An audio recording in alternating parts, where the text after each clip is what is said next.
You're listening to Late Night Radio on the SHR Media Network. Caution, there will be mature themes explored and potentially adult language used.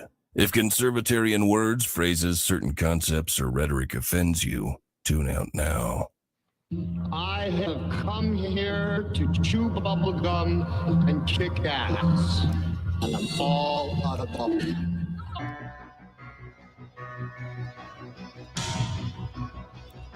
Ladies and gentlemen, boys and girls, children of all ages, I'm BZ. He's back. It is Tuesday, I should say, September the 17th, the year of our Lord, 2024. And I am broadcasting from an actual free state instead of behind enemy lines in occupied California, always spelled with a K. Please note that what you're about to hear for the next hour, whatever, because it's my show, consists of my opinion and my opinion only, and of course those of my guests. And I have got a great returning guest for tonight. So I am inviting you cordially into the saloon, where you should be able to relax and converse, and where we're still serving stiff drinks and facts and history and logic and rationality and proportion and context and tradition, intent, common sense, strange things like that. Plus, remember, we don't water our drinks just like we don't water our conversation. We talk about it all right here at the saloon. Politics, religion, crime, culture, economics, race, sex, science, law. Everything is discussed here, where the speech is free, but the booze is not. And tonight we're going to have a returning guest. It's, I don't customarily get into local politics, and I have not been super forthcoming with where I moved after I left California, always spelled with a K. But I'm in North Idaho, in a place called Kootenai County. And we're going to be talking to an individual that I spoke to last August 15th, if I'm not mistaken. And again, just like last time, this is a local kind of discussion we're having tonight. So I need to, let me just continue. So this show is a continuation of the August 15th, last month conversation with Dan Wilson, who is an independent candidate for Kootenai County Sheriff in North Idaho. And he's running against incumbent Sheriff Bob Norris. And I want to emphasize, again, for people just tuning in or who are listening in podcast, I get a number of people listening in podcast, that this show consists of my opinions and those of my guests. And I will soon introduce Dan Wilson, who is in the green room right now. By the way, you can jump into our plush, resplendent, sumptuous, and palatial chat room. As you can see, I have new sofas. All the cigarette holes and cigar stains have been taken out. It's a wonderful place to be. Jump into our chat room. And then also, if later on you're interested, I'm going to be opening up the phone lines, and there's the number to call if you're interested and you want to ask myself, or more specifically, Dan Wilson, a question about his candidacy. And I'll be running that again. Anyway, Dan right now is in the green room. He's enjoying a nice Stella's stogie. I'm sure probably a glass of fine whiskey, in order to soothe his tortured vocal cords, of the likes of which he's been flaying the heck out of for quite some time, and also for tonight's appearance. Now, I pointed out, just like last time, and I will do that again tonight, that there has to be an understanding of the role of the sheriff and chiefs of police, two very different types of law enforcement heads of office. But just like last time, there's going to be a little bit of a preface, as I indicated, to the show and why it's important to discuss this. So when I'm talking to Dan Wilson as a potential candidate well, not a potential, he is a candidate for sheriff, it doesn't just apply to me. It applies to anybody and everybody else in your state, in your nation, all around the nation. Because elections for sheriff are coming up not only here in my county, but everywhere. Sheriffs are elected. Chiefs of police are appointed. Remember that very distinct difference. Sheriffs answer to the electorate. Chiefs of police answer to the appointing authority. Whether it's a strong mayor, a city council, a city manager, some other form of authority with the lawful license to make those kinds of appointments. In other words, this is the huge distinction. Sheriffs answer to the people. Chiefs of police answer to whomever is that jurisdiction's biggest, most overbearing political animal. It's the truth. So in our prior show, we discussed any number of the current political push in a number of leftist cities and states to just eliminate wholesale the position of sheriff. And don't think that that hasn't been around or isn't anywhere near you. Nowhere was this better illustrated than someone stepping on the neck of your freedoms than what recently occurred during COVID. And so when there was pushback, I'm sure you already recognize that it came from elected sheriffs. And that held true for lockdowns and for policies regarding what I consider to be illegal invaders, rampant crime, the homeless, all sorts of politicized topics. And doing away with the position of sheriff isn't just some kind of a wacky theory.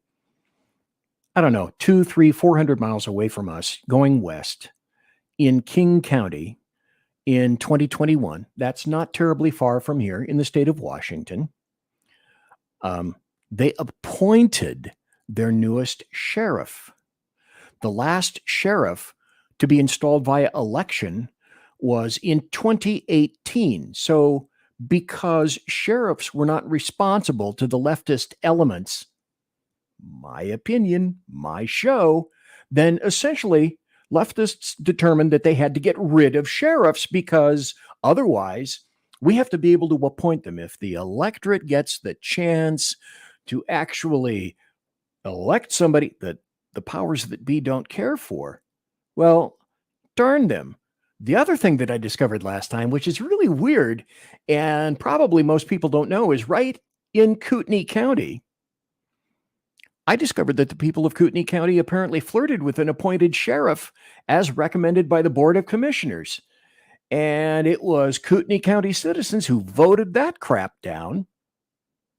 So my point being is that even if you think that you're in this wonderful state of freedom, and you are, and you should be, that's why being a constitutional sheriff is critical to the survival of our public. And first, truth in podcasting, I contributed to the campaign of Dan Wilson.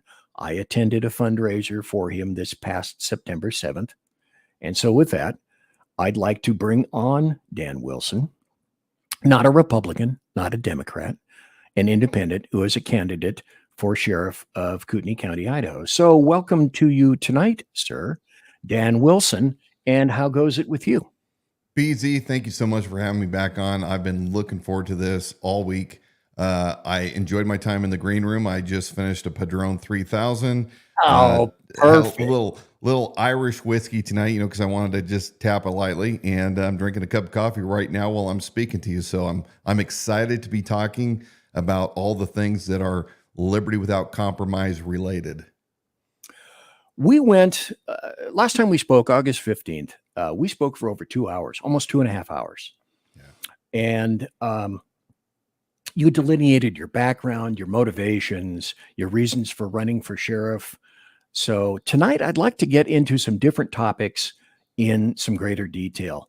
And I have a video from current Sheriff Bob Norris's campaign kickoff event. He makes some statements, and what I'd like you to do is respond to them. We'll start out with that. And then there are some other more specific issues to address coming up. Hey, BZ, I've lost you somehow. I think I just lost the audio. Standby. Okay. Stand by. You might want to put me out of the picture while I fix this real quick. Okay.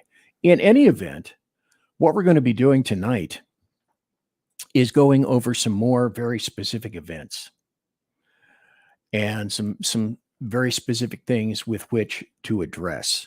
Because I did most of the generic stuff earlier in the first show. And if you want, I would highly recommend that you go see the first show, because I don't think that there has been any podcast or show that's gone into as great an amount of detail as the one that he and I conducted on August 15th. There was a lot of detail in that one. So if you want to see that, let's say at the conclusion of this, you decide that you want to go back, go to his website, theidahosheriff.com, theidahosheriff.com. And I think it's under media, if I'm not mistaken. And you can go down there to podcasts, news and podcasts, I believe is the area. And kind of in that first row, you can find that show. And let me see if you're back. Okay. So I think you're going to have to unmute your mic, sir. And then we can continue, because I show that your mic is muted over here. In any event, go see that show. If you're looking for something with a wider range of specifics. Oh, here we go. Now you're unmuted. Outstanding. Technology, my apologies. Yeah, well, I'm known quite clearly as a techno-Luddite. But first, Dan Wilson, I referenced the first show. Because I think this is critically important, can you reiterate what the phrase constitutional sheriff means to you? And I believe you take that very personally.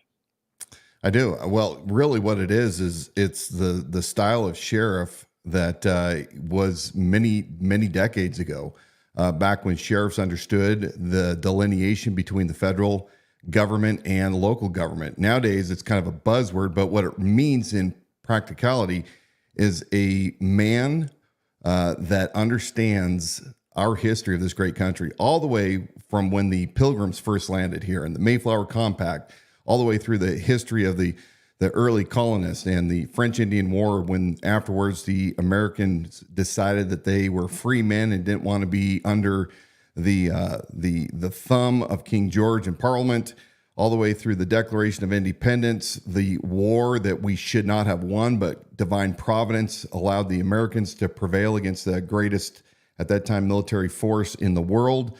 And then after that, the attempt to fix the Articles of Confederation and deciding that it was not salvageable, and that tyranny was starting to creep back in through legislative tyranny in the states.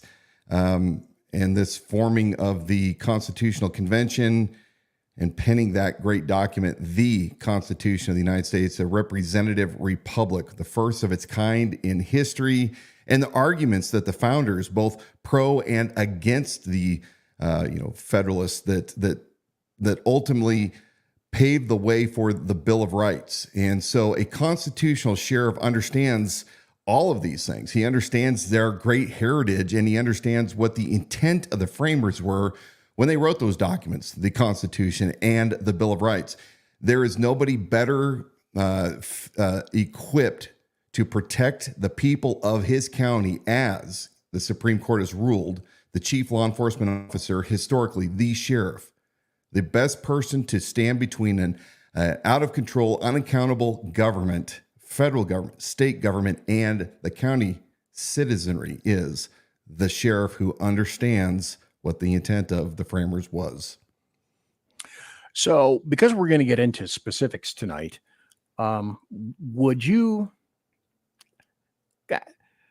is your current opponent, Sheriff Bob Norris, could he be termed a constitutional sheriff? And why or why not, in your opinion?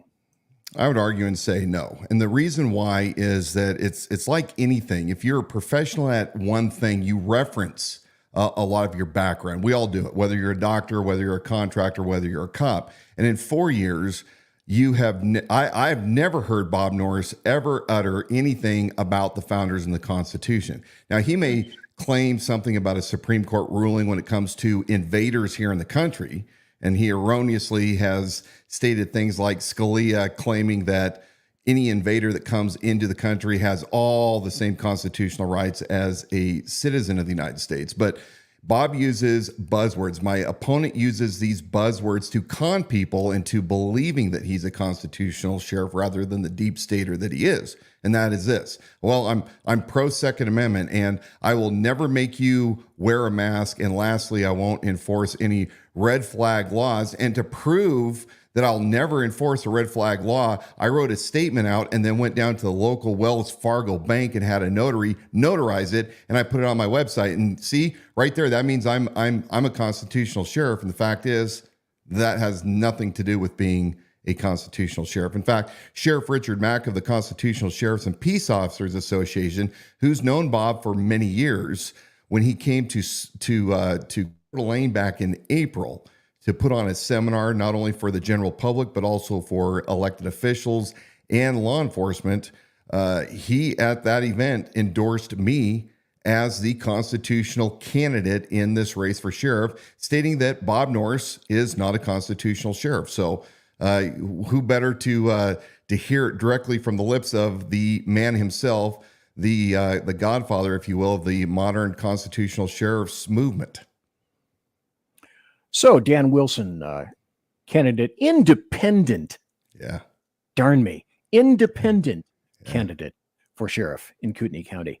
I asked you this before, but other than the constitutional aspect, is there any sort of another major difference between yourself and current Sheriff Bob Norris? Yeah, I think that Bob Norris is just a typical career law enforcement professional that never matured outside of that box.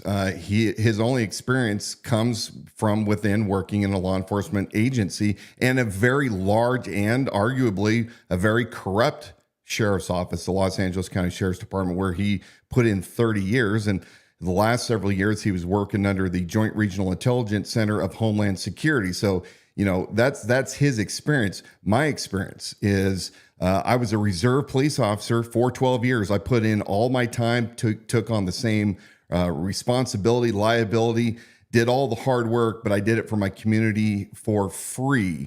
I've been a commercial business owner for 25 years. I own 2 commercial construction companies.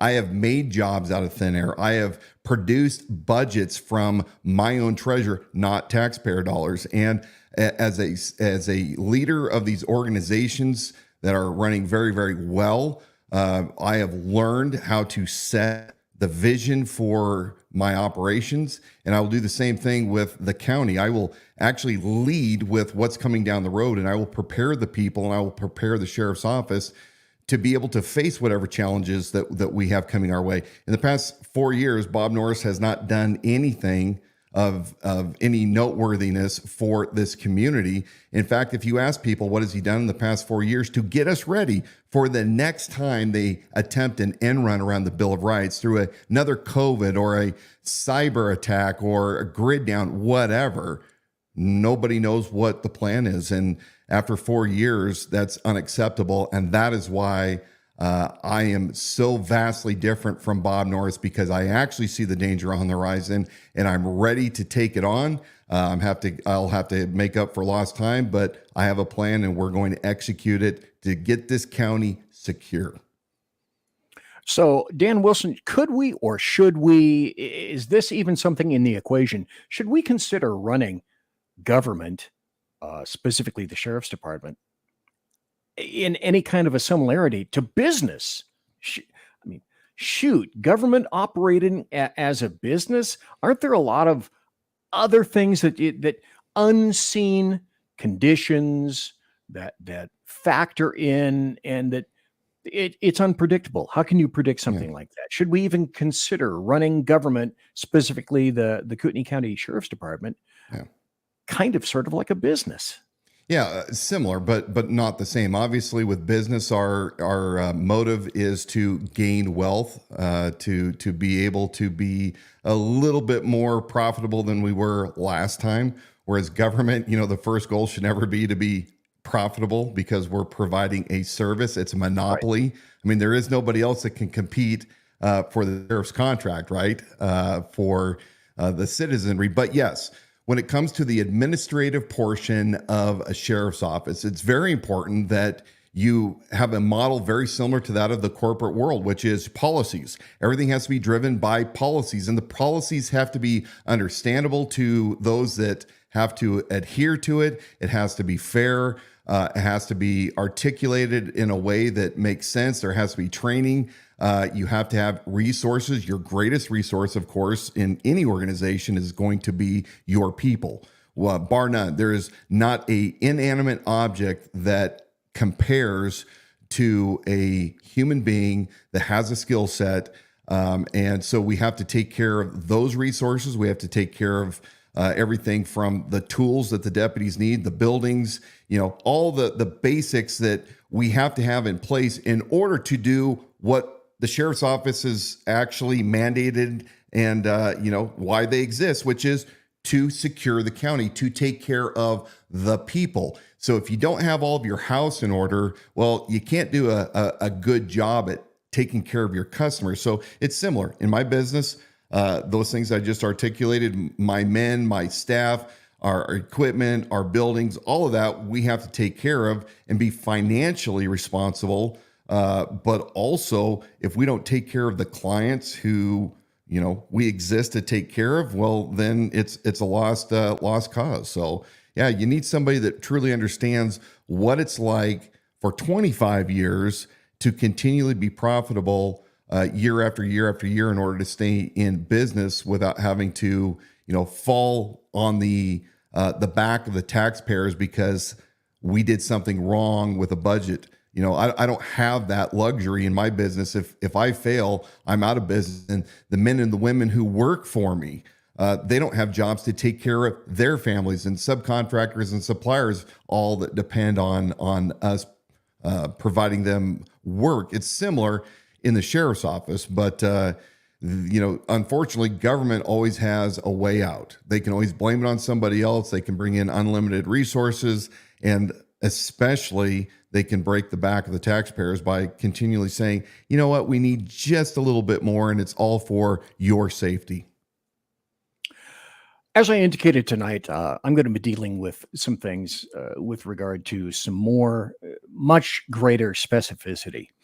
Yeah. And I have a video that I'd like to play, and then I have some other articles that are worth putting up and displaying so that we can react to them. Anyway, I have a video. This is of incumbent Sheriff Bob Norris's campaign kickoff event from about 7 months ago. And I have some cuts to play for you on this, and then I'd like your response. And as you're responding, I'll try, because I have no producer, to see if I can get to the next appropriate cut that I'd like you to address. So this is the first one, and all candidates are not evil, but I want to find out your take on what he's saying in this at this point. Let's fast forward then a few months to, we were in COVID. We had all these mandates and dictates, and so on my first day of my 4-year term, I put out a press release. Incoming sheriff will not enforce dictates on healthy citizens.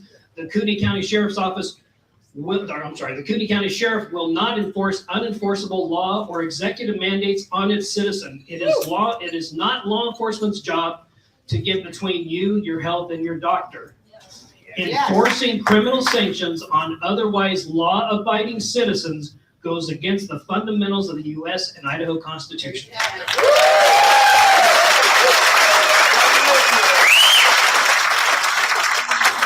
We trust citizens to assess their own risk and take the necessary precautions. The sheriff's office role in our community is not to count how many people are in your home or how a private business conducts itself to make a living. for the business or its employees. The sheriff's office will never interfere in religious gatherings. So that's the first cut that I'd like you to respond to. Yeah. And as that, let me see if I'm sufficiently facile to be able to get to my next spot here. But in any event, any thoughts on that? Yeah. Kabuki theater. Let's look at the facts of this. He's now talking with some romanticized historical rendition of what took place. Bob Norris was a candidate in 2020. And while Dan Wilson was running my businesses in defiance of the Washington governor's dictates, because free men don't give up our dangerous liberty for whatever kind of tyrannical security that they think they're going to give us, Bob Norris on his own YouTube channel is telling people, hey, I'm seeing you gather in groups larger than 10. You can't be doing that. As I'm driving around town, I see you. And you know what? You have to trust sources, trusted sources like the CDC and Panhandle Health and the Idaho Department of Health and Welfare. Then when he gets into office in 2021, so COVID starts happening in February, March of 2020. And by May, June, most of Kootenai County were rebellious people. We weren't abiding by any of the national standards or the standards that were even down in Boise in the South. The people here were already living our lives. The parks were full. The restaurants were full. So it's very, very convenient when it comes to January 21, when you're sworn in and the people are already rebelling, to come in and say, well, you know what? I'm not going to force anybody to wear a mask. So my question on that statement that he made is, number one, okay, where do you have jurisdiction to make that decision that you're not going to enforce something that I agree should not ever be enforced? Well, you have all of unincorporated county. So he's not speaking on behalf of the city of Coeur d'Alene or the city of Post Falls or Rathdrum or Spirit Lake. So, I mean, it sounds all romantic and everything. But then lastly, notice what he says. We're not going to force mandates on healthy citizens. So the question is, would he force people that maybe have COVID to wear the mask? It's unclear, but nonetheless, that was a lot of, what should I say? It's grandstanding and romanticizing something that is just not historically accurate. I find this the perfect time to step in with this. Not that long ago, when I was still looking to get the hell out of California, always spelled with a K, I came into one of the region's motels. Okay, I'm going to admit it. I'm a big goofus. So we go into the lobby of this motel, really nice lobby. And I'm thinking, to get to where we are, we had to go through Oregon, mask up. We had to go through Washington, mask up. So we were conditioned at that point to think, well, we don't know about Idaho. And so I wear a mask going into the lobby. My wife, Mrs. BZ, wears a mask going into the lobby. And the first damn guy in the lobby looks at us, does a really nice job of trying not to laugh out loud. God bless that guy. That was great. And he says, by the way, you do know you don't have to wear masks here, right? We both looked at each other and we broke up laughing because we thought, yeah, okay, that's really stupid. And why did we do it? But that was our introduction to Idaho. Yeah. That was our introduction to freedom. It was wonderful. Yeah. It was great. Okay, now I've got a second portion here. And I believe, I hope, cross fingers, that I have this queued up appropriately. And let's see if I've got this one. This, I think, if I've got the right cut, is an issue that is near and dear to you. All right.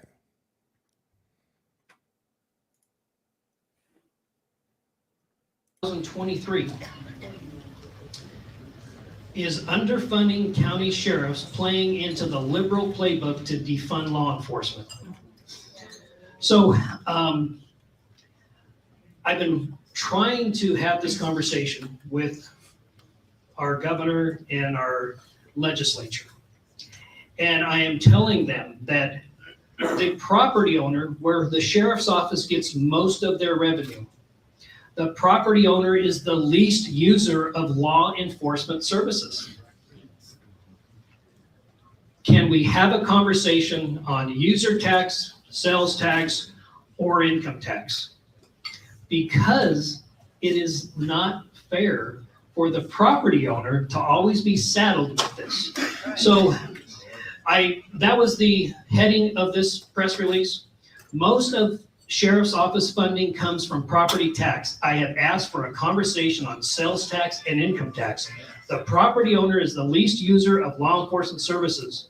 A user tax conversation ensures everybody pays, not just property owners.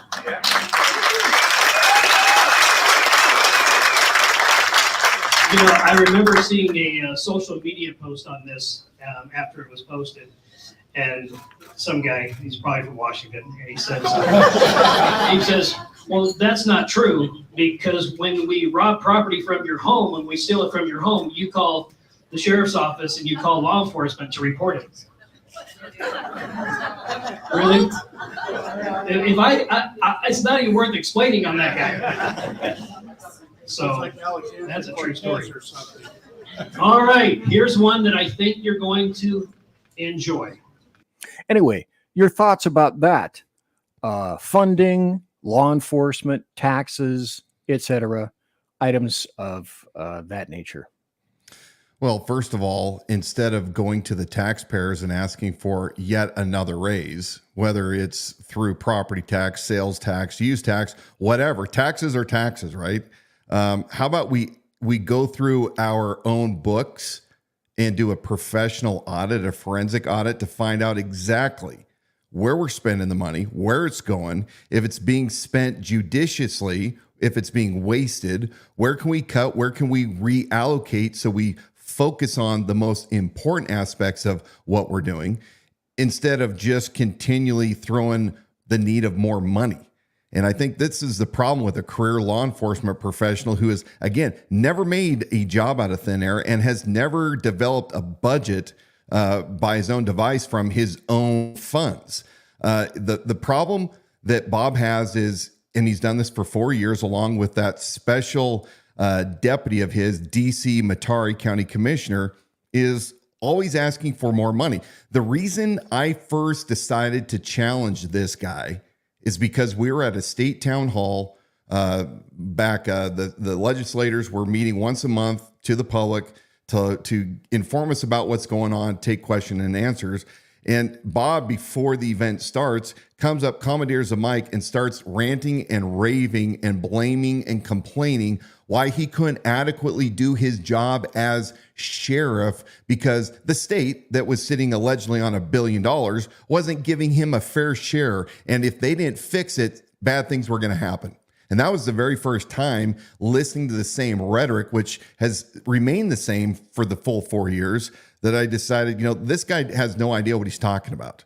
And, the bottom line is, this year alone, we're going to be in Kootenai County faced with a 3% property tax increase due to his sheriff budget having gone up 33% since he took over back in 2021. Last year it was at 43 million. This year it's at 50 million. I've watched it, some of the budget items that he's requesting. And if this were my business, I can tell you that I would be chopping things left and right, because you don't really need the things that your people tell you need just because they say that they need them.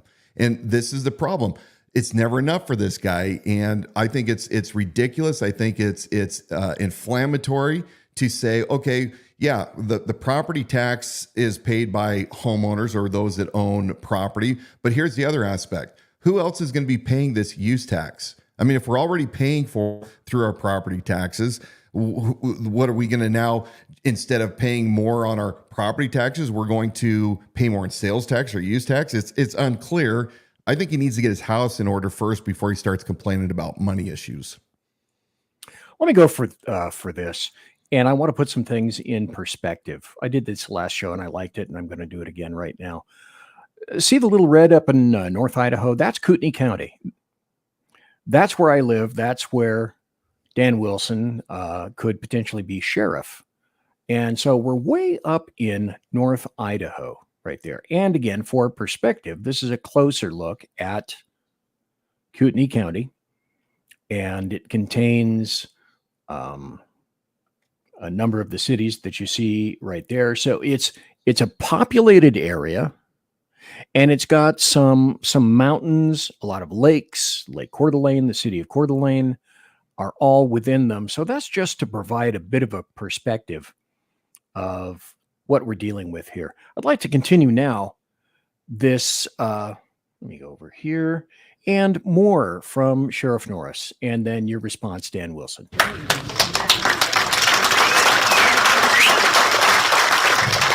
addition to that, what we've done in these last few years is we have gotten probably $1.3 million of donated equipment here on the sheriff's office to better serve you, the Kootenai County residents.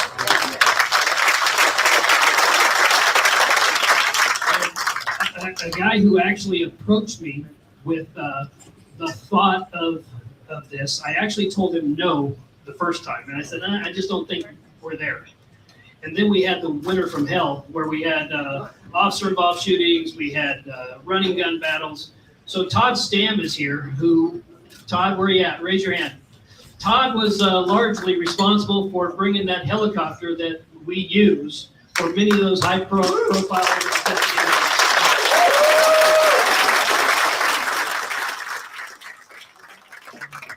Mr. Anonymous, Mr. and Mrs. Anonymous also helped.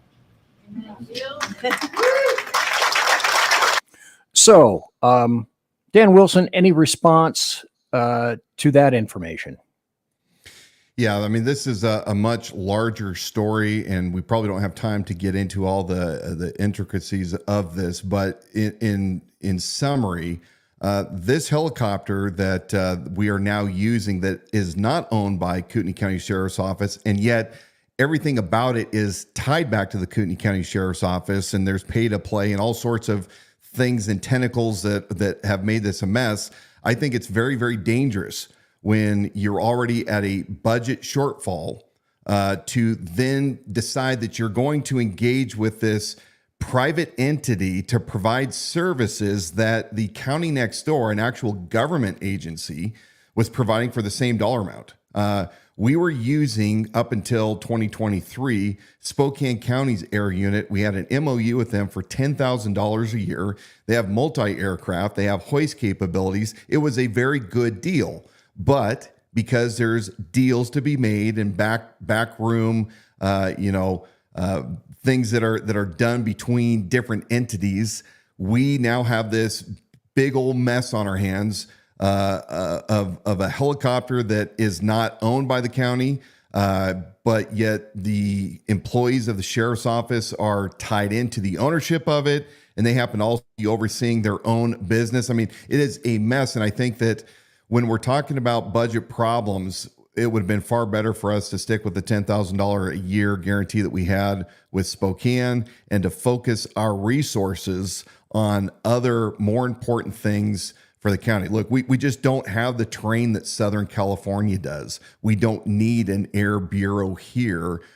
We use search and rescue, and occasionally we need to find somebody that we're surveilling or, in an active law enforcement investigation. But outside of that, it's not necessary, and it's a complete waste, and they're duping the taxpayers and the general public into feeling emotional about something that is just logically not needed.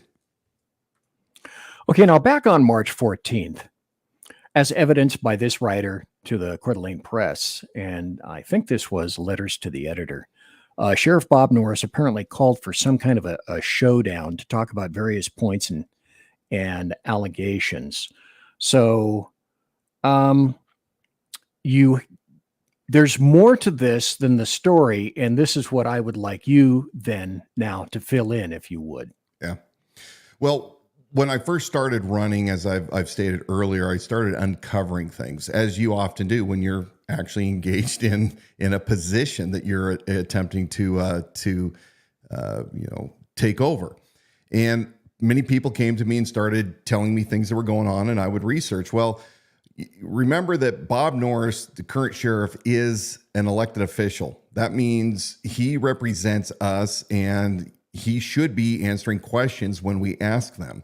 So there was two things that were going on in early February, January, February, questions that I was asking about both candidate and current Sheriff Bob Norris and County Commissioner Bruce Matari.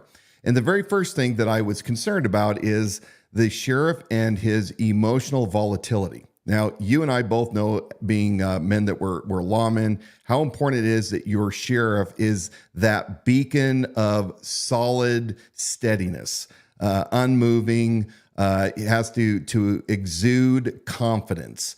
And Bob Norris frequently, as we have shown on our Instagram page and Facebook page and YouTube, many clips of him presenting to the public in town halls, where we're not talking about anything that is a tear-jerking moment like something happening to children or, some heinous act. These are just merely talking to the people about what's going on in a town hall, and he frequently breaks down and cries.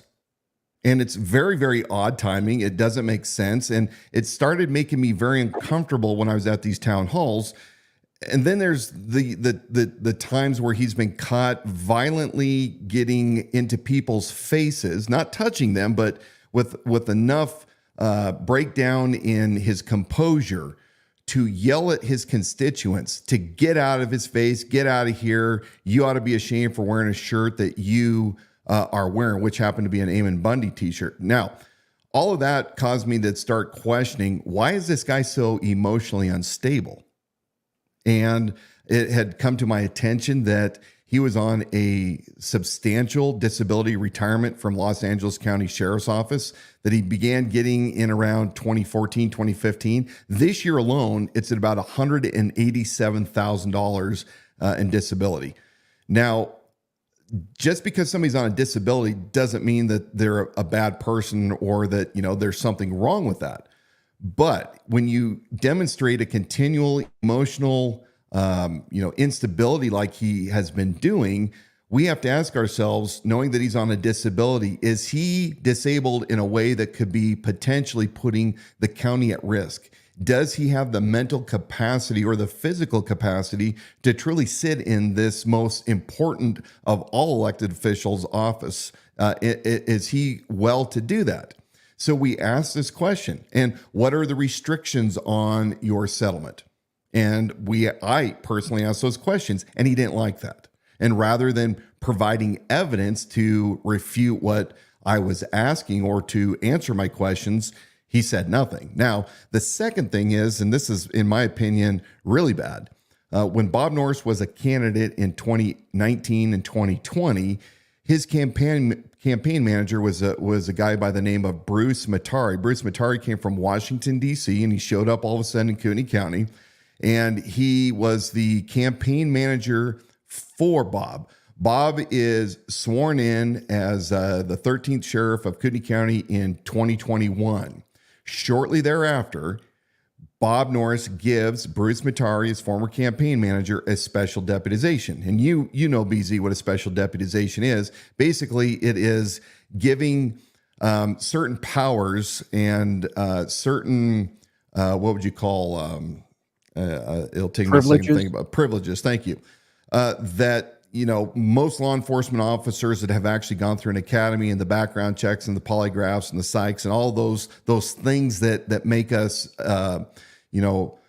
able to be cops, qualified. Well, he just gives Bruce this for, no reason. And he brags about it in the November 18th Coeur d'Alene Press article where he talks about cross deputizations and special deputizations. And both of them, Bob and Bruce, brag about how important it is that they have this cozy relationship. Well, I forgot one important detail. Shortly thereafter, in 2022, Bruce Matari runs for county commissioner, becomes the newest of 3 county commissioners, and he is the only county commissioner with this special deputization. And he does have access to privileged information. Now, we're finding a few things out now that I was not aware of earlier, which is we don't even know if he truly has a non-disclosure agreement like the sheriff said that he does, hence why Bruce can't talk about the things that he talks with the sheriff about. But anyway, I'm posing these questions, and rather than once again Bob and or Bruce coming out and saying, hey, here's where you're factually incorrect, or here are the facts of the matter, well, they used an old Saul Alinsky tactic. So what did they do? They reframed my questions about the ethical nature and the moral nature of what they were doing, and they decided to make a claim that Dan Wilson is publicly stating that we, Bob and Bruce, have committed criminal acts. Well, I've never said that. In fact, anybody could go through any of my videos that I have had prior to that event in early March of 2024. It's simply not true. But rather than answer the questions, which would be very easy to do, they decide to come up with their own challenge. So one day out of the blue, I get an email signed by Sheriff Bob Norris in the full capacity, full color of his authority, where he says, you've been making these criminal accusations about us, and therefore we are demanding you show up to this date and time in this location to show your proof to a law enforcement standard of your allegations of our criminal wrongdoing, and you will be there. Well, you know as well as I do what a law enforcement standard is, and merely asking the questions and showing the evidence, which I've always produced the evidence for everything that I've claimed for people in the community to see what I'm seeing and come to their own conclusions. They'd made a whole event about it, and we were never, we were never given any input as to the venue, who the moderator was going to be, the format, none of that. We're just told you're going to show up. Well, I declined because I knew that it was never going to be any kind of a fair situation. It wasn't going to be a debate. And in the end, this debate, this alleged debate challenge that they had was quite interesting. And people can find this on Rumble under Coeur d'Alene Freedom Watch. So it's CDA Freedom Watch on Rumble back in March 14th of 2024. You can look at the three-ring circus that took place. Now, during this event, they brought up all of their grievances of me and the things that I had been asking, and it's quite humorous to watch. But notice this. This was a campaign event because it wasn't an official county business event. However, you had Bob Norris up there with a name tag that says Sheriff Bob Norris, County Commissioner Bruce Matari, Prosecuting Attorney Bryant Bushling, candidate Dan Wilson. So it was a lynching, and I refused to go to it. And as people can watch through this video, they can see with all the Bob Norris t-shirts on and the table set up to sell his merchandise, and the sycophants at the end that were wearing Bob Norris for Sheriff t-shirts that were talking about what a coward Dan Wilson is. Well, the people can look and come to their own conclusion. But yeah, it was not a real debate. It wasn't per the Federal Election Commission standards. So it was nothing more than an attempt to try to discredit those things that I had been asking, and they never did answer the question. I mean, they never provided any proof to the contrary for what I was saying. Let me ask you a question at this point now. Is it too late for a debate? I mean, it's September 17th. Mm-hmm. It's Tuesday. It's what, 45, 46, 47 days away from the election. Is a debate too late? Or would it be something that if it were an actual debate, as you indicated, in a venue, both parties agree, et cetera, would you be interested in doing a debate? Not just absolutely a come together, but a true debate about issues and facts. Yeah. Well, I've been pushing for a real debate for almost 10 months. And the fact of the matter is that in July of this year, our team sent out a press release to legacy and alternative media requesting a debate per the FEC standards to Bob Norris. We gave him until September 15th. So that was a couple days ago on this last Sunday to be exact. which we said we want to have a debate. We want to have it fair, an agreed upon venue, format, moderator, all of that. Bob Norris never responded. Now we know that from one of our Facebook posts alone that we promoted through Meta, we had over 50,000 views in Kootenai County alone, just on Facebook. Bob Norris has never responded. And frankly, we're being told by those inside his own campaign that he is absolutely terrified to debate me, hence why he's refusing to do so. Well, it's very sad because I think the two of you have very distinct and separate philosophies and views. And I think it would be a great thing to be able to get all of those on the table so Agreed. that the voters can see clearly what the difference is, not just in two. Okay, here's a video over here, and here's a video over here. This fat guy did two videos with Dan. Okay, fine.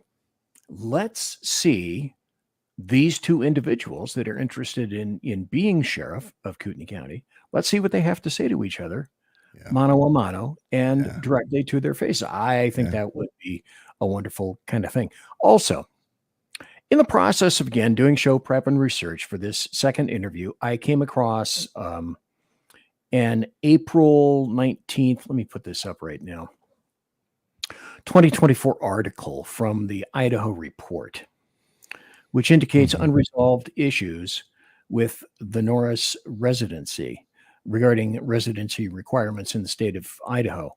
It's a lengthy article. Let me see if I can scroll through this. There are a number of affidavits, a number of documents that are included in there. I mean, it gets into real detail about this stuff. The Norris timeline, Idaho residency, activity, conflicting statements, votes in California while claiming residency in Idaho, various driver's licenses, lies to the Los Angeles Sheriff's Office, and potential wire fraud. And there are a number of supporting documents. I had not heard anything about this. This is new to me. Is this something that you had heard about or known about? I don't need to go into great detail, but is this valid? I mean, is this a serious concern that voters should have? I think they absolutely should. I mean, these were things that were hashed out 4 or 5 years ago when Bob was running back in 2019, 2020. Unfortunately, people have short attention spans and people don't want to do the time that it takes to research evidence that is being presented to folks to come to their own conclusions. But yes, I mean, what you're talking about is he was living up here in Idaho, claiming a homeowner's exemption for his property taxes while he still was maintaining his California residence and driver's license. And so when he finally fessed up to this after being exposed, it was of course somebody else's fault. And, you know, they signed something incorrectly and he paid his back taxes of what he owed. I think it was $75 penalty. I don't remember. But that was just one of the issues in 2020. I mean, you also have the theft of personnel records from Captain Mike Bauer.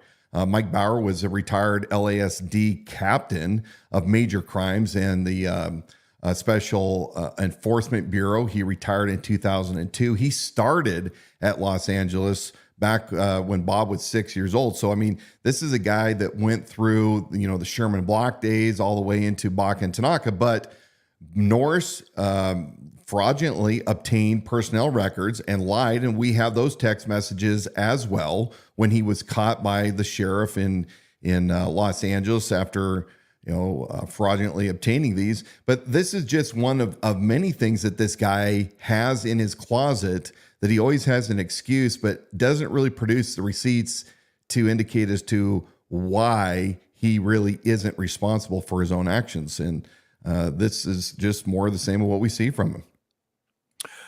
I have a Kootenai Journal, an article from the Kootenai Journal. Yeah. And I think this bears repeating. I get the sense from you that people are attempting to purposely and intentionally misalign two terms that are being used. So in this, Wilson calls for a citizen posse in Kootenai County. And I could see where that might be an issue, where people have misinterpreted posse as something similar to, well, Hayden, and Yeah. militia. Yeah. So could you briefly address that issue, and let's attempt to calm a few people out Yeah. there who are thinking, oh my God, this guy with the black hat is calling for a Yeah. militia. Are you? Yeah. Yeah. No, absolutely not. In fact, I have never been a part of any militia. So there's that. And nor will I personally. Number one, I think they're full of feds, and then the rest, I don't know. You know what I'm saying, right? But here is again where we have allowed the Marxists over the years to redefine certain terms, right? The posse is derived from, I believe it was 1878. I may got my date wrong, when Congress passed the Posse Comitatus Act, which restricted the military at the time. And of course, they had to eventually update it for not only Space Force, but the Air Force. But it was prohibiting any kind of military intervention in domestic disputes. We're talking about after the Civil War, when things were still tumultuous, roving gangs that would come through towns and terrorize people. And so Congress realized that they had a problem. You can't bring in the military, you can't bring in the cavalry to squell these things. But what they said is the sheriff, we're going to give him the power, posse comitatus, power to the county. It's not that hard. Gives the sheriff, or the chief law enforcement officer of the county, the ability to bring into his employment, if you will, his service is probably the better term, to use anybody he needs in order to secure his county. There is no limit. There are no ramifications for choosing somebody that was former military, but maybe somebody that was a baker. I mean, there was no qualifications or pre-qualifications. So fast forward to today.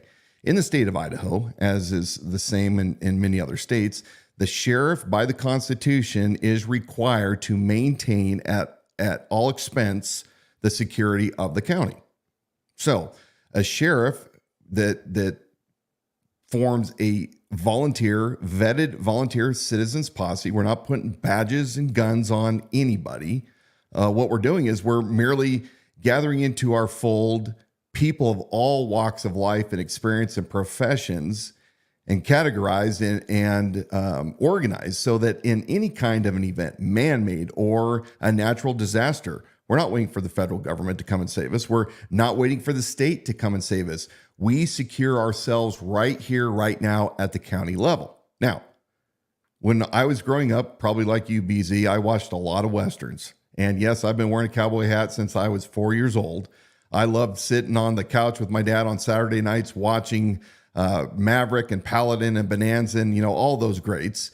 But in those old movies, the sheriff, when he was going after the stagecoach robbers, would gather a group of men that he would throw these badges on, and they would take their guns and off they would ride after the evil doers and bring them to justice. And that's unfortunately where a lot of people think a posse is. And that's sort of kind of, but not really what it is. And at the same time, you're exactly right.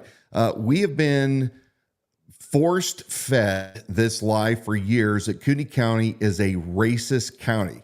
Now, we had in the 80s and the 90s, Richard Butler, who was a white supremacist who came originally from Lancaster, California, up to Kootenai County, and he was a pain in the butt. I mean, he would spew his hatred and, all those things that are heinous that we don't align with as the average Kootenai County citizen. But somehow, because of his bad actions, which he was covered under the First Amendment until he crossed the line and they broke some laws and eventually were bankrupted over it and were charged, we're somehow supposed to take on that same burden of this jackass and bear that burden for the rest of our life into perpetuity, that Kootenai County is a very, very racist county, and it's complete crap. It's a lie. So, yeah, you're right. The posse conjures up all these fears that people on a different political persuasion want to fan up the flames, not realizing that the citizens posse that Dan Wilson is going to enact is going to be there to secure these very people and their right to life, liberty, and property. So, Folks, I want to remind everybody that you're listening. Oh, let's see. Producer, would you do this, please? Conservative media done right.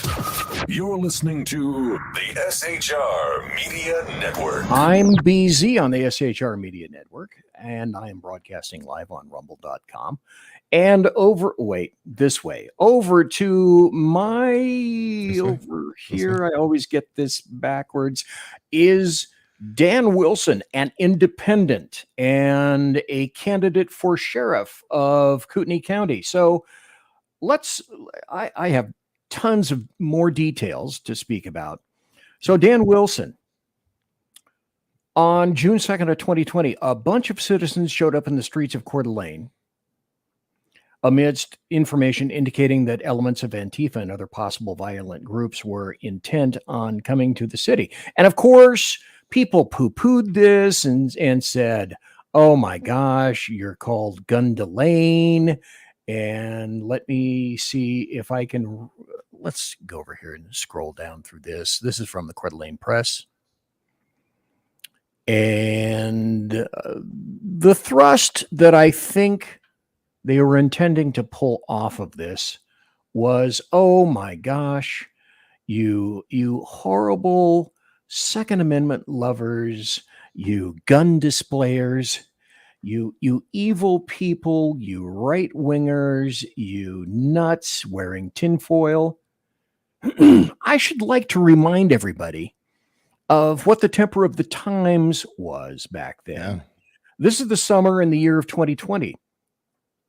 Where there were national protests, national riots, arsons, where billions of dollars of property was destroyed, where businesses, government offices, police stations were torched, destroyed, and crushed, where 25 plus people were killed, where BLM and Antifa protested en masse all over America in primarily leftist cities, where literally multiple thousands of law enforcement officers were injured during that year, and where riots did in fact occur essentially next door to Kootenai County in Spokane, Washington.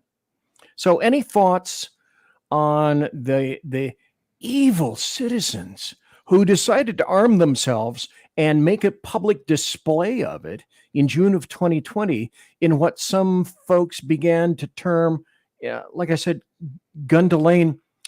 And they meant it as a pejorative. It wasn't some funny ha-ha. That was not meant to be anything positive. Yeah. Well, I'm in the third column. And so I'm going to start off by saying that I'm proud of people in Kootenai County that rose to the occasion to protect their city and in their county. There is nothing, I believe, greater than seeing fellow citizens that are there ready to protect their fellow citizen. I mean, that is about as American as you get. But, you know, there's several things that concern me about that. And of course, I was active law enforcement just 20 miles to the west at that time. And the city of Spokane, where most of the rioting was taking place in Spokane County, which is right next to Kootenai County, the agency I work for, we weren't experiencing any of the riots. We were sending all of our riot equipment to the city of Spokane to reinforce their supplies. So, I mean, putting that into kind of perspective, I found it a little bit odd that with the fusion centers and all the intel that we have in this area, that Kootenai County Sheriff's Office, Coeur d'Alene Police, Post Falls Police apparently didn't have the info that these actors were coming into the county to cause some chaos. So to me, that's kind of a first clue that I've always been curious about. And so I know that there was a call that went out to the citizenry, and it went through Facebook, and all of a sudden you started seeing citizens, righteous citizens from all over the area coming down and converging primarily at Sherman Avenue. That's the historic downtown Coeur d'Alene, to protect everything. And interestingly enough, law enforcement was nowhere at the front lines. They were kind of standing off in the foreground. And wouldn't you think that it's important that if you're going to put up a barrier, if you will, you know, concentric rings of security, so to speak, wouldn't you expect that a sheriff would be there with his deputies to help guide and safely direct the citizenry as to what the rules of engagement are, and just to make certain that everybody understands what you should and shouldn't be doing, and just leading the people? Wouldn't you think that, BZ? You just broached a topic that I'm going to address if I get the time tonight to be able to do it: relationships with other agencies. Yeah. I'm going somewhere with this, Yeah. however. So Yeah. here's another article, and Mhm. I find the irony absolutely dripping on this. This is from abc.net. Australia. Amid Black Lives Matter protests, a rumored Antifa invasion fueled fear in regional Idaho. Pot meet kettle, calling it black, because if we recall, the gun laws of Australia were such that in 1996 there was outright confiscation. Yeah. And let me pull this down and push this back up. And this was what citizens saw in Australia. They literally confiscated handguns. Yeah. Have you handed in your illegal firearm? Attention duck hunters. You'll be surprised what banned guns are worth these days. Of course, they didn't pay them their actual worth. But the one in the upper right is the one that really intrigues me. Remember, Australians, personal protection is no reason to have a gun. Now, when you get through laughing at the stupidity of that, then you'll realize how ironic is it that Australia decides that it's going to make any of these comments at all. Yeah. And for people also, let's make no mistake. And again, roll with me just a little bit, folks. Gun confiscation is the eventual point. It is the eventual point of gun control as far as Democrats and leftists and globalists are concerned. It's already happened in Australia. This is exactly what the globalists want. Hillary Clinton has recently espoused it again. Kamala Harris has said the exact same thing on video. Personal protection is no reason to have a gun. So when it's said that gun confiscation can occur here in the United States, that's a lie. It's a lie. It already has. BC, that's so ridiculous to even think about. Back in August of 2005, during Hurricane Katrina, Yes. New Orleans police superintendent, who is like a chief, Eddie Compass, declared, and this is a quote, "No one will be able to be armed. Guns will be taken. Only law enforcement will be allowed to have guns." As it delineates all through the article. We don't have a chance to watch this all the way, but people say, "Oh no, this has never happened before." Well, listen and watch. No one will be able to be armed. We will take all weapons. It was a human drama with emotions and tensions running high.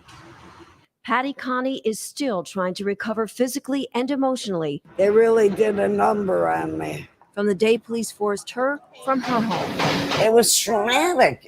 All of a sudden, they were banging on the front door, the side. Okay, let me stop that for right now. Because essentially what occurred is they were attempting to move people from floodwaters and said essentially, you can't have guns, you need to evacuate, you need to get out of here. This older lady was on high ground, as she pointed out, and I don't have time for the video for the rest of it. Right. She had food, supplies, and she had a small revolver. Yeah. There, she didn't want to leave. She was not being threatened. And you say gun confiscation can occur? Well, I'm sorry to tell you, it already has. Yeah.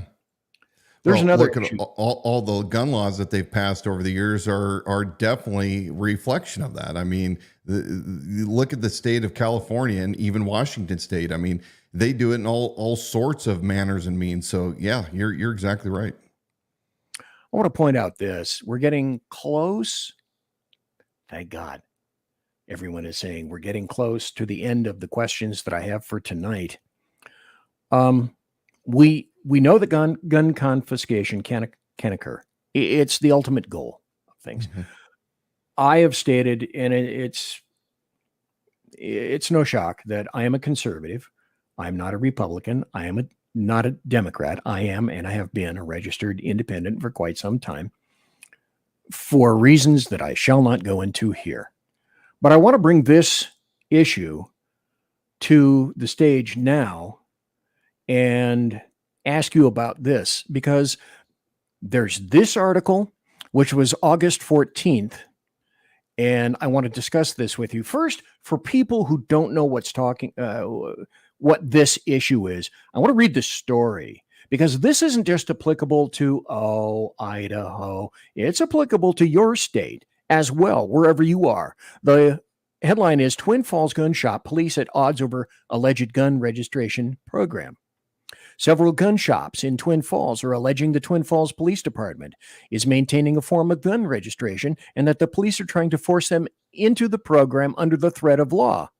So Idaho Dispatch, which is this journalism page right here, sat down with the owners of a company, Quick Response Firearms and Homestead Tactical, both companies located in Twin Falls, and both shops say that the Twin Falls PD is trying to force them to use a program called Leads Online.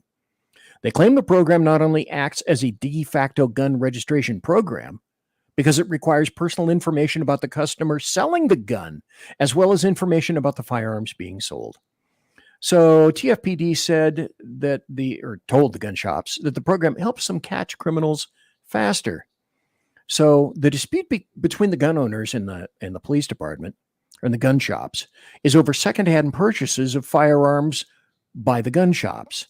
Now, according to these two companies, these two firearms businesses, federal law already requires them to maintain a list of every firearm that is sold to or by the shop, as well as the personal information of the buyer and seller. That's the ATF Form 4473.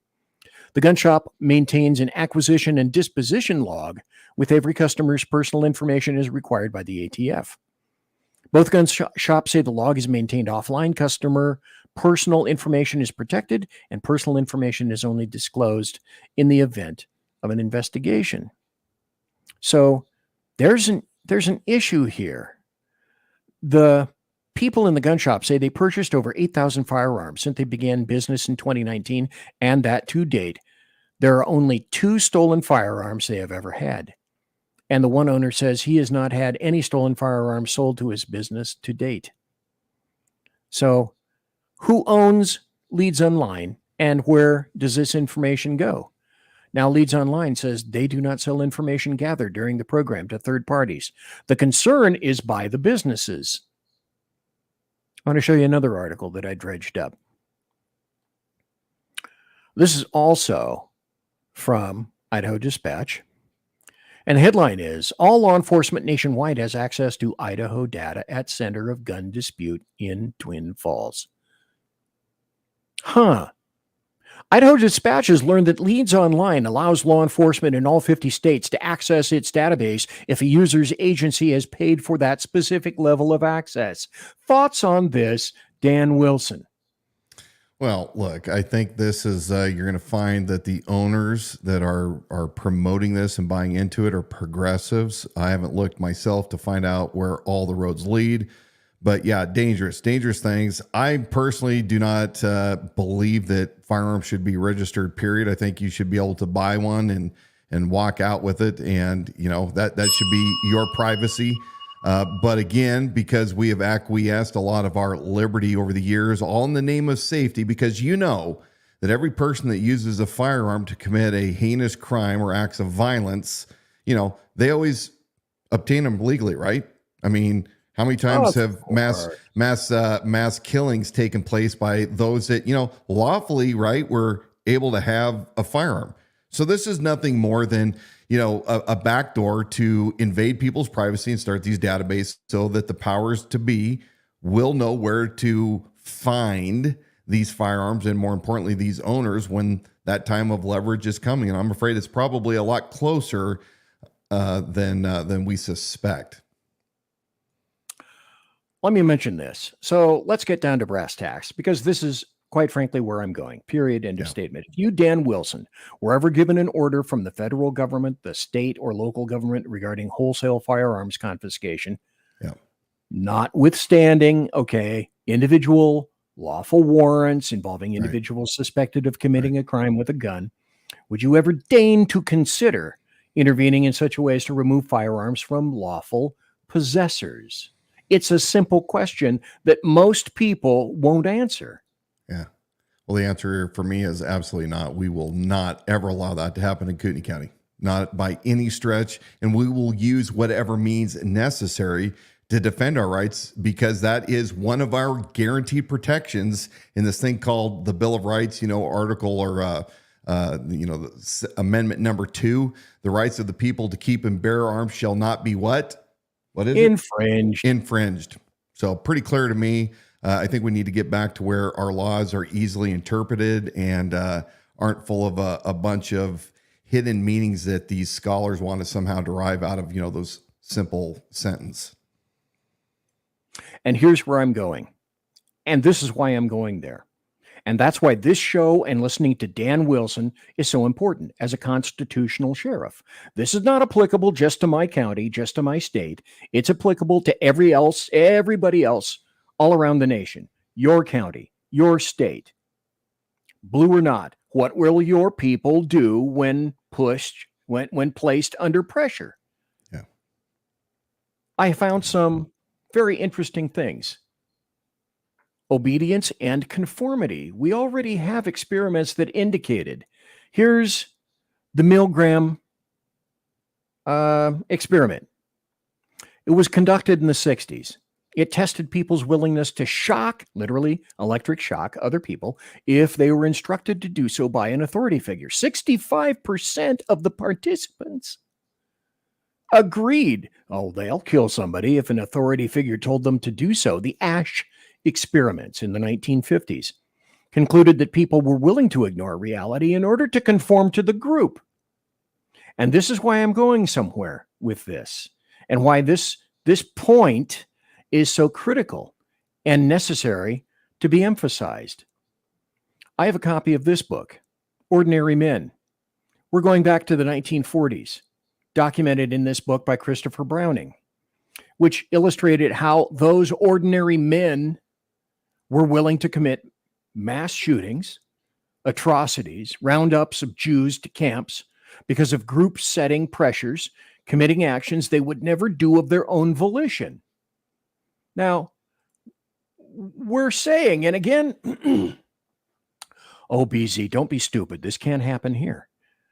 Were you awake, folks, during the earlier portion of 2024 when we had all sorts of people on college campuses who were beating Jews? The first thing I thought of was, did we not grok the concept of Dachau and Auschwitz and atrocities? Do we need to relive history all over again? And to think that this is 2024 and we're still doing this stuff. This is nothing new. Like I say, we see this today. So could you, Dan Wilson, could you hold out? And there could potentially be very extreme pressure as a constitutional sheriff. Yeah. Well, I will never acquiesce. I will never bend a knee, because number one, what my personal faith is in, where I get my guidance. And I also have a code. I've lived by a code ever since I was a young kid in grade school. I already know what I stand for. I know that I can't be bought. I can't be sold. I know that I will bend a knee to no man, because I was born into a country. I have a heritage. I have the blood coursing through my veins of those that went before me that said all men are equally created under God. Every man has the right to life, liberty, and property. And when you aren't practicing, when you aren't doing schemas of what if scenarios, you're not exercising how you're going to respond in these situations, then you're going to find yourself, if you're not paying attention, right at that level that you were just talking about by those individuals that could be coerced into doing evil things. Now, look, in 2020, we saw a little glimpse of this with all these little beta males that were running around telling you, put your mask on, and they had some kind of authority. In fact, a situation that my wife and I still laugh about to this day is it was 2020, and we were in Las Vegas after they reopened Las Vegas. It was pretty much a ghost town, but it was ridiculous. You look at all these things that you say don't make sense, right? If you're smoking or drinking, you don't have to wear a mask, but if you're walking through a hallway right next to somebody that's eating or drinking, not wearing a mask, you have to wear your mask. And so I was not going to wear my mask, and my wife and I came down out of the elevators into the main lobby. I think we're in the Mirage, and they got a security guard right at the elevator to make certain everybody's 6 feet apart. My wife and I are the only ones there. We're walking out, and as I'm leaving the elevator lobby, I hear, "Hey, sir, put on your mask." Well, I just ignore it, and I continue walking through the lobby. Well, pretty soon I start getting followed by a couple of these beta males. And one says, "Hey, you got to put on your mask," and I'm ignoring him again. And then finally I hear him get on his radio and say, "Hey, guy with the white cowboy hat, not complying." And before long, I see a convergence of all these security guys right on my tail, right? And I looked around this kid after he got on the radio and I said, "Did you really just narc me out? Are you kidding me?" So you see this where these guys that in real life, if it were me and him in an alley, he would never talk to me that way, right? Because obviously he knows that it could be very detrimental to him. But you give him a little bit of authority because the state or the county health board or whoever gives him the authority to be the mask police. And this is really what we're seeing, right? Eventually, inch by inch, this will creep into where you will take the life of another human because you've been coerced and you have been convinced, because you have no code, you don't have a creed, that it's for the greater good. Or because somebody is a monster and because they're evil. Gee, that wouldn't True. have happened just to an individual True. recently with 2 attempted assassinations. A few final questions about surrounding law enforcement agencies in general, Dan Wilson. I've had this occur in a couple of departments. As far as you know, what is the relationship between the Kootenai County Sheriff's Department and various surrounding agencies? Because at first blush, I'm thinking, okay, ISP, Idaho State Police, Coeur d'Alene Police, Post Falls Police, Rathdrum Police, and okay, who have I missed? Spirit Lake. Okay, thank you. Yeah. Mm-hmm. So the reason I ask that is in the 70s, all the stuff that I did in the 70s. Okay, I worked for a coastal sheriff's department. And our relationship with that department and CHP was abysmal. It was bad. CHP wouldn't take our deuces, our drunk drivers, our DUIs. And the customary agreement between most of the counties, things change, depending upon what kind of a contract you have, is that if you make a stop as an SO, you turn over your DUIs to CHP and they take it because they love the overtime anyway. That relationship was so bad, so terrible. So if some associations are contentious, and I don't know if they are, just asking the question off the top of my fat little head. Yeah. Is there anything that you could do in order to smooth over working relationships, or is that something that need not be considered anyway? Because in general, Kootenai County Sheriff's Department has a really good working relationship with all the other surrounding agencies. Yeah. Well, first of all, Kootenai County does not have a very good relationship with all municipalities, police departments in the county. I know of one in particular where the sheriff attempted to take over the contract. So the department was struggling and he thought that the department was going to basically implode and he was going to move in and save the day. But at the last minute, a couple real pros from LAPD retired, came in and said, "You know what? We believe in this city and we're going to take our years of experience as D3 lieutenants. And we're going to change this agency and turn it into something that should be a model for all other agencies in Kootenai County. And I love that. I love that kind of an attitude, which is to protect and serve the people. Now, the sheriff is the chief law enforcement officer of the county.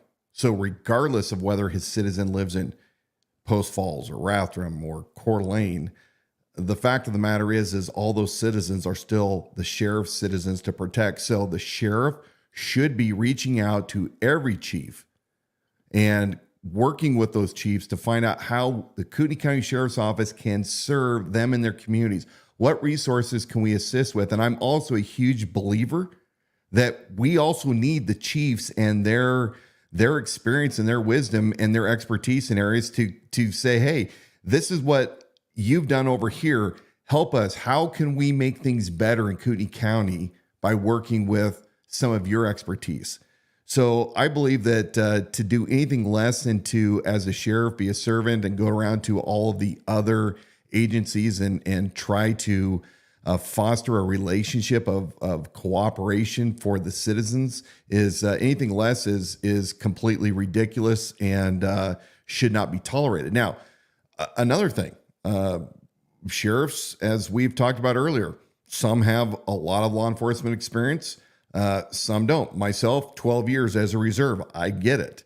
But it is a representative position. And there's only 3 things that are required to be a sheriff in Idaho. You have to be 21, a citizen of the United States, and you have to actually live in the county that you're running. So that's a clue to people. However, chiefs, the police chiefs, have vast experience. They've gone through the entire ranks. They've worked every kind of unit and specialty, and they've earned those 4 stars that they put on their collars. Well, our current sheriff likes to one up those chiefs, and he puts 5 stars. And I think that's a California thing, maybe from Baca and Tanaka. But this guy, Dan Wilson, will be a 2-star sheriff, because I don't at any point claim that I am a better law enforcement officer than these chiefs. What I believe is that the sheriff sets the policy and is the representative of the people. That's what his primary duty is, to secure the county. And you probably better get along with all the other agencies that partner with you in order to take care of the county. Okay, let me ask you probably one of the final questions for tonight. So Dan Wilson, independent candidate for sheriff of Kootenai County. There's another point I'd like to address and then ask your thoughts about it. That's involving the sharing of data between your department, if you became sheriff, and other agencies. Now, I've said this before, but I predicate this upon the fact that I'm a conservative and a little L libertarian. I do not believe in hot and cold running drugs, nor do I believe in open borders, as most good libertarians do. That's why I say I'm a little L libertarian. I guess that would be kind of I don't know. So certainly when it comes to privacy and the Fourth Amendment, I'm a big L believer in that stuff. So years ago, in my final agency, corporate representatives came into my department attempting to sell my department LPR technology. And that's LPR is license plate reader technology. Yeah. Their claim was that it's going to readily scoop up stolen vehicles and wanted vehicles that have been attached to crimes. Okay, I grok that concept. I get that. But being who I am, my very first question was, okay, with whom will you be sharing this information? Because you will share it. And how much money will you make on the sharing of this data? Because you will make money on this. And the answers were just surrounding local agencies and, well, not much money at all. Both were lies. Mm-hmm. So my question to you, Dan Wilson, would be, well, first, I do not know the answer to this question. I'm posing it to you. Perhaps you don't either, but I admit my ignorance on this. Do you know if Kootenai County has access or utilizes LPR technology? And if they do, with whom would or do they share it? Yeah. I do not know. Yeah. This is very timely because I have recently in the past month come out as a strong opponent of LPRs. So Kootenai County has had some variations of LPRs for about 16 years, but you and I both know that technology changes dramatically. And so the ALPRs, the automatic license plate readers or recognition that I was using back 10, 15 years ago was far different than it is today. We only had 2 patrol cars. The cameras were fickle. We got a lot of false reads, and most of the time we would turn off the alarms because it would drive you crazy. But the difference with the technology today is when you and I were in our cars and we had our MDCs in our computers and we were running a plate through our database, whatever we were using for automated dispatch, you run through everything through either the local state that was keeping all records, as well as the national database that the FBI carries. And when we would query a license, that went from our console directly to those databases, and then it either came back as nothing, no records of importance, or hey, wanted person, or the vehicle was involved in X, Y, and Z. But with these LPRs, and Motorola specifically for Kootenai County, that data is gone through a third party. So as you're using the LPR to capture the images, and it shoots all of these plates through multiple databases throughout the country, what the new technology allows is it allows multiple access from all sorts of law enforcement that has access to these records. They will also sell the information commercially, and people say, well, no, they're not going to sell the registered owners, but yet they're making money off of selling the data. They make no bones that it not only goes to the corporate world, but it also goes to law enforcement agencies. And here's the part that really bothers me, is that Motorola is now bragging through their vigilance license plate reader software. So the cameras are Motorola, but the software that runs this, it can even predict through AI where a certain vehicle may be. If you find a vehicle that you want to investigate further, maybe it was involved with a crime or a wanted person, the AI can help predict where that will be in the future. This is where it's going. This is moving towards the 15-minute cities. It's going towards the overall surveillance state. And I have come out publicly. I stated this in a letter to the Board of County Commissioners when they were attempting to pass the final county budget fiscal year 25 to include the sheriff's $50 million budget. And he was attempting to get funding for about $20,000 a year to use this software on about 38 patrol vehicles, 38 patrol vehicles that are going to be in constant motion 24/7, gathering all this information.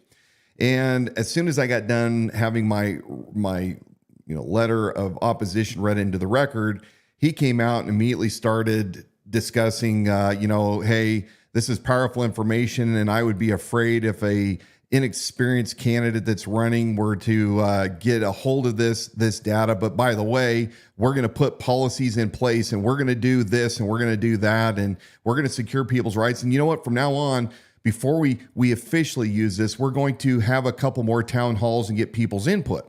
Well, that sounds kind of impressive, right? Except the devil's in the details. The cameras for these 36 patrol vehicles were purchased many months prior. So they already spent the money through the budget to buy these cameras, and they had them installed on patrol vehicles down in Utah, where the vehicles get built out. So they already purchased it. They never asked the community what they thought. They just spent this money, spent to have it installed. Then they had them brought up to Kootenai County. The other devil in the detail is this. Sheriff Bob Norris didn't bother to tell the people that were angry that night when he was presenting and my letter was read into the record. He had been using this data for several months prior in demo mode. And I got this through records requests that I obtained a month before this meeting. And lastly, and this is really important, the sheriff, when he was wanting to contradict what I had stated in my letter, was talking about we're going to put all these policies in place because it's powerful information, and we're going to make certain that nobody gets the data that shouldn't have it, and on and on and on. But my records request revealed in the beginning of August of this year, there were no previous nor present policies in place, which means the Kootenai County Sheriff's Office has been operating however many of these license plate readers and running the data with no official policies or procedures on how that data is protected and or kept. So I want to tell the people all over the country that are watching, pay attention to what your leaders are doing, because when they get caught, they can tell you something that sounds pretty impressive, but you have to do your own research. You have to look into what is happening. And the argument is, well, why do you care? We've had these for 16 years in various capacities. Well, you could say the same thing about that damn thing called the Patriot Act. Many people at the beginning of the rollout of the Patriot Act were like convinced, we got to have this. We got to be protected from, terrorism. Well, many of us have become wise over the years, and it's okay to say, we don't care if we've been doing this for 25 years. It's still wrong. We want this to be dead. We don't want to participate in this anymore because guess what? As Americans, we accept risk. We don't exchange our dangerous liberty and the fact that bad things may happen to us in exchange for this kind of certain security, which eventually leads to a Skynet, where they will put you in a bubble and everything is always for officer safety and for public safety. And I reject that. And I think that Americans right now should be rejecting this in mass scale, demanding that your city officials, your sheriffs, your county commissioners get rid of this technology. We do not want to be spied on. And you can make the argument, well, we have these cell phones. And some of that is true. But we do not consent to an all-seeing surveillance state. That's exactly what you'll get at the very end of this. Yeah. Show me the man, I'll show you the crime. Oh, yeah. Beria from Russia. Yeah. At the very end of this, and this was, 2003. I was EVOC supervisor at the time. And I was there in the room with that because I was in charge of the emergency vehicle operations course, training, etc. And I heard another individual speaking to the one representative who said, and isn't the ultimate goal of this thing to be able to track one vehicle anywhere, no matter where that particular vehicle goes, all throughout the fruited plain, the United States of America? And the guy said, yes, that's exactly what we're looking for. So the big question is, folks, how much freedom are you willing to give up? Now, maybe LPR on its own, if you're going to be using it in your county and you check to see if there are stolen vehicles or wanted vehicles. You absolutely have to have it because that also comes with a massive price tag. Ask the smaller departments who have been muscled into buying body cams for their officers. It's not just the body cam, it's the servers and everything that's attached to this. The Patriot Act. Oh my God, don't even get me going there because, 210 over 190, that's just who I am, a conservative and a small L libertarian. So Dan Wilson, independent candidate for sheriff of Kootenai County, Idaho. Is there anything further that you would like to say or any issues that I have failed to address tonight? No, I think you covered them very robustly. And as always, I enjoy our conversations. I learn a lot, even the conversations that you and I have one-on-one. And here, I'm always learning something from you. But folks, remember, as Americans, we didn't descend from fearful men. We descended from men who understood the times. They acted accordingly, and they pledged their lives, their fortunes, and their sacred honor for this thing called liberty. And it's up to us now to hold on to that liberty and to take the lumps that come with that. You will most likely have to fend for yourself from time to time. Bad things can and will happen to you, but those risks far outweigh the consequences of having a government that controls every aspect of your life and squeezes the very liberty and life out of you to the point where your property means nothing because they can control it. Your life means nothing because they can say it's over when they decide it's over.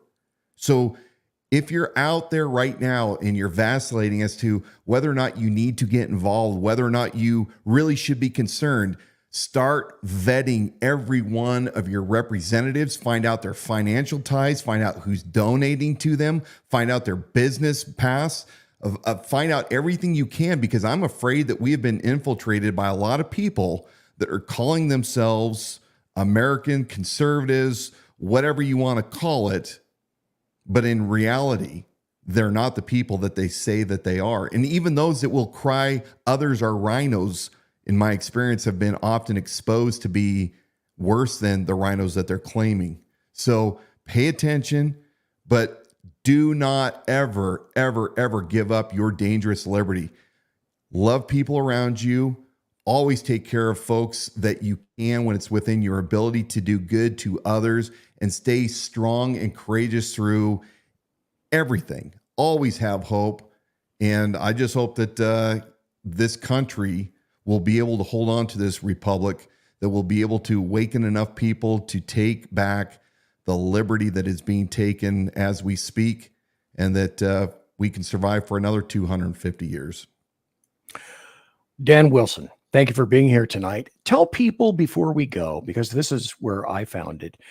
You have a website where people can donate, find more information, discover how they go about, say, helping you, et cetera, that kind of thing. Can you tell people where they should go if they want to assist or donate to your campaign, please? Sure. Yeah, we greatly appreciate any donation that you can give right now to the campaign. You can give securely at theidahosheriff.com. That's theidahosheriff.com. This website's robust. It has many of the things we talked about today at my positions. We have a YouTube channel, The Idaho Sheriff, where we have over 20-something archived videos of a weekly town hall question and answer that we hold every week. I don't shy away from anything. I don't erase anything that I have published. It's there for the people to see.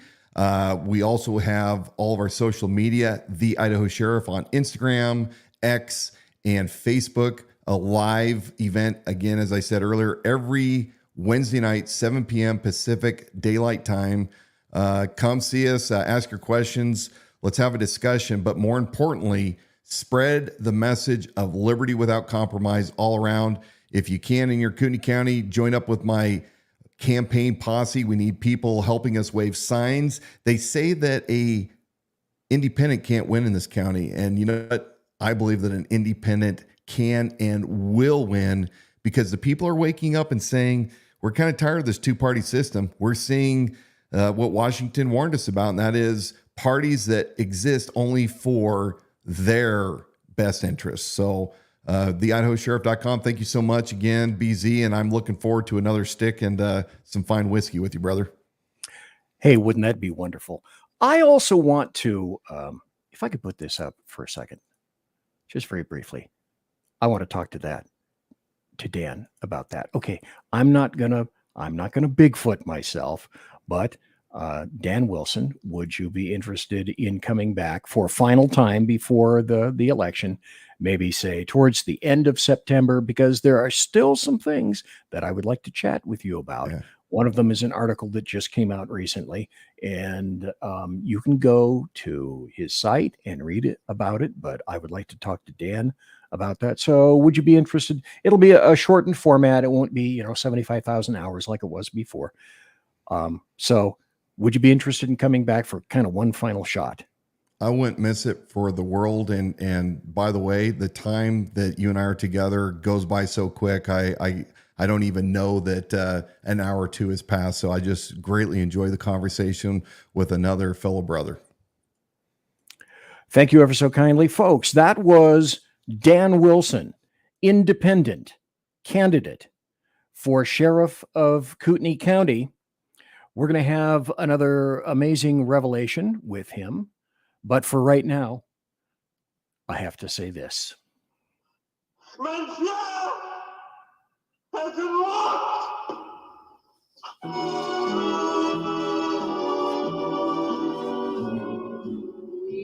So, ladies and gentlemen, boys and girls, children of all ages, thank you for being here tonight in BZ's Berserk Bobcat Saloon on the radio show.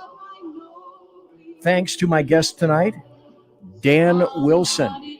And we will have another sit down with Dan in the not too terribly distant future. As per normal, for promotional consideration, I have promotional consideration by the Lockheed Martin Skunk Works and also by Shure and Electro Voice microphones, and the board that I use, Arrakis, the Arc Talk Blue, and also by Pratt & Whitney Engines producing Thrust. You can trust. And thanks to everybody who is watching live. Thanks to the people who are listening and watching later on in podcast after I post the show. And everyone can rest assured that in about 10 or 15 minutes, I will be consorting with my KC-135 Kettle One refueling team, not more than about 50 feet away from where I am right now. To everyone, everywhere, to my great guest, Dan Wilson. God bless. Take care. Everybody, be safe. Thank you all. Everybody quiet down now and get some sleep. Good night, everybody. Good night, Mama. Good night, Ben. Good night, everyone. Good night, Mama. Good night, Daddy. Good night, children. Good night, Daddy. Good night, Elizabeth. Good night, John Boy. Good night, Jim Bob. Good night, Jim Bob. Good night, Jim Bob. What's going on? I was asleep. What's everybody doing? Good night, Good night, Jim Bob.